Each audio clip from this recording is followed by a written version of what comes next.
Hey everyone, welcome to WagerTalk. I am your host, Minty, and joining me today I've got Gianni the Greek at Greek_Gambler on Twitter and Drew Martin at Drew Martin Bets. This Saturday we've got the Oregon Ducks at the Washington Huskies. This is the first time in a couple years now that Washington is opening as a home dog against Oregon.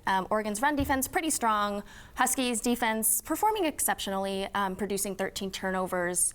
Can we say that the under here is kind of a safe bet? I have the total at 50 right now. Drew? You know, yes, I'm with you in terms of I do like the under here, and it's weird to think about. You know, when you think Oregon Ducks, you're thinking more scoring and offense, plus the fact you're throwing in two quarterback names like Jacob Eason and Justin Herbert. That makes me, you know, two good quarterbacks, think that there's going to be a lot of points scored. But actually, when you look under the hood here, Oregon's playing some really good defense. They have 4 straight unders.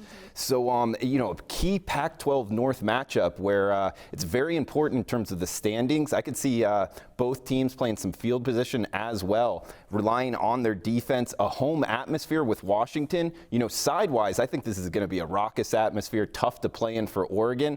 I do lean Oregon, though, just because of their defense, but I'm with you, Minty. I like this under. Do you agree, Gianni? I haven't bet the total. I don't disagree because I don't see Oregon putting up 70 points on Washington like they do against the opponents they've faced to date. But I did back an opinion with my own money, and that's on the Washington side. I bet them immediately. Actually drove down the Westgate 2 days ago to get +3. I just think simply, bottom line is this line's just way off, and it's based on the fact of how good Oregon's looked since losing to Auburn. But let's not forget, since losing to Auburn, granted, they've only allowed 5 points per game, but look who they've played, and more importantly, look at what those point spreads were. They're 3-4 touchdown favorites every one of those games. So it's no surprise that they're shutting teams down, especially when you get out to a 2-3 score lead. You make that opponent who's already inferior one-dimensional. Now they have to throw the ball every time to try to play catch-up. So no wonder the scores got knocked out of whack. To me, that spells value all over Washington. Forget the matchup, simply line value alone. Before the season started, I think Washington was a 3-point favorite in this game.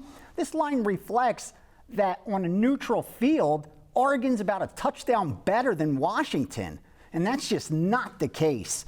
So for me, Washington +3 I think is a great bet, win or lose. I think I'm getting the best of it. That's the most I could ever hope for. And I got +3 on my ticket. Whether you follow or fade, it's on you. But I like Washington. Ah, man, moving numbers off of 3. Yeah, awesome. Yeah, good stuff, man. Thank you, guys. All right, don't forget that any 5% best bet is backed by our 150% WagerBucks guarantee, where you'll get 150% back of the purchase price in credit.